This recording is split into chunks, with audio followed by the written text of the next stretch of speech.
this fender skirt started to crack, which is why I put a piece of black Eternabond type tape on it. But I have a new fender skirt, so I'm going to put it on. First thing I got to do is remove all those screws.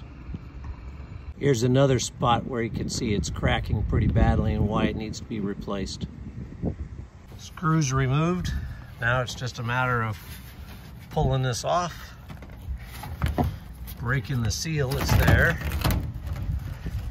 and then I will need to remove that old sealant. So I'll take an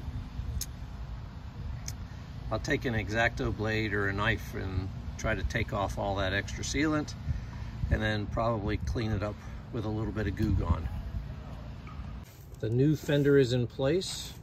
We ended up holding the old fender against the new fender to drill the pilot holes for the screws.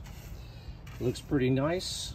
All we need to do now is put some sealant back on it. So that's what we're gonna do. There you go, all finished. Sealant's been put back on it. The only part that was difficult was making sure that the screw holes lined up properly.